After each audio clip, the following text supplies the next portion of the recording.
Hey, it's Alex Vornoff again, here to talk a little bit more about The Wolf Among Us. Before we get started, I just wanted to mention that if you're interested in learning more about Telltale's The Walking Dead, I've linked a couple of videos below in the description. There's a video from the Jimquisition, and another 3 from Extra Credits. If you're a supporter of games as art, I urge you to check out both channels. Good stuff! Moving on, let's talk characters. The Wolf Among Us is a character-driven story full of colorful personalities, and one of the primary features of the gameplay is dialogue. I'm not gonna belabor the obvious points. I do, however, want to point out that silence being a viable option is something that should get more credit. While it is funny that you can play an entire game having Bigby base 90% of his communication on disapproving scowls and thoughtful gazes, it's a design choice that makes so much sense I'm surprised it didn't catch on earlier. All the more so, since the dialogue is timed in order to preserve the flow of conversation. I'm inclined to believe that it was intentionally reinforcing the narrative themes as well. When asked to make a judgment call on something especially heavy, sometimes there are no easy answers, and the world is not going to sit around and wait for you to think of one.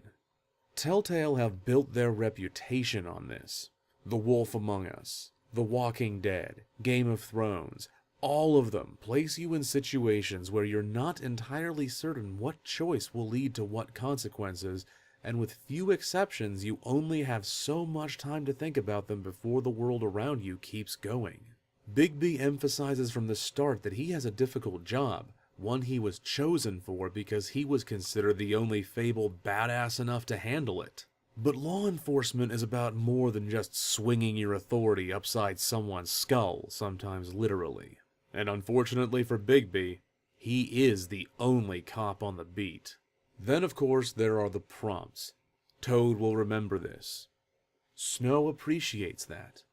You chose friendship over the rules. The game never lets you forget that you are in a world where there are consequences for your actions. People will have their own personal reactions to your decisions. Nothing you do occurs in a vacuum. And sometimes there is no definitive good answer.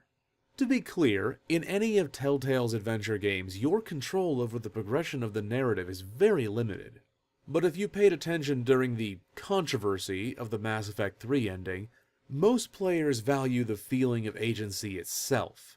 The scenes may play out in a certain order and the broad strokes remain overall very similar, but it feels like your decisions matter. If you act like a bad cop throughout the game, for example, Fabletown will be less supportive of you at the Crooked Man's trial. Does it change the outcome of the trial? No. But it feels like it did, and for a lot of players that's enough. This is what the prompts are there for. Some would say that most are there purely for window dressing, but I would argue that's missing the point. While many of the prompts have no effect on the later narrative and people's reactions to you, they are still accomplishing something by keeping you aware of your actions. At no point are you allowed to forget that you hold enough power and responsibility that everything you do will be remembered and judged. It makes you appreciate those who are placed in positions where they have to make difficult judgment calls every day, and to a degree it also informs you of your own attitudes toward the themes on display. On that note, I want to bring this to a close by talking about the player choices. Gaming is an interactive medium, and we're only just beginning to explore what that really means. To most people, the first and most obvious meaning would be that the medium gives us control and agency over how we move through the narrative and setting. I argue that Telltale's player choices offer up a different form of interactivity. Extra Credits made an episode a while back about the concept of tangential learning, the idea that if you put ideas out there, a portion of the audience will self-educate. The player choices in Telltale titles are similar, in that by giving you the comparative statistics, the developers are trusting on a portion of the audience to self-reflect. Let's go with an obvious choice. In Episode 3, you were given the option to kill Tweedledum or let him live. As of writing, about 56% of players let him live, and 44% executed him. That's a closer split than a lot of other decisions in the game. What does that tell you about how modern society views violence? Why did you make the choice you did? What rationale did you use to justify it? What reasons did other people have for choosing differently than you? It's a cliche to say that something restored your faith in humanity, but I will say this much.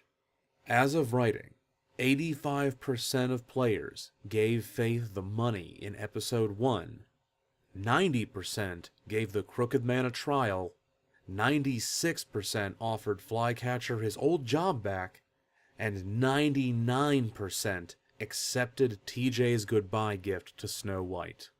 It's really encouraging to see that many people still believe in doing the right thing, even on a small scale. Before anybody rushes to the comment section to tell me I'm overthinking this, no, I'm not. I'm well aware that not everybody put this much thought into it. Some were just picking the options to see what would happen, but not everybody. Some people were role-playing. Others were acting out how they believed they would react to these situations. Though you never personally interact with these players unless you seek them out, Telltale has still given you the option, the ability, to consider your own choices and how they compare to those of others.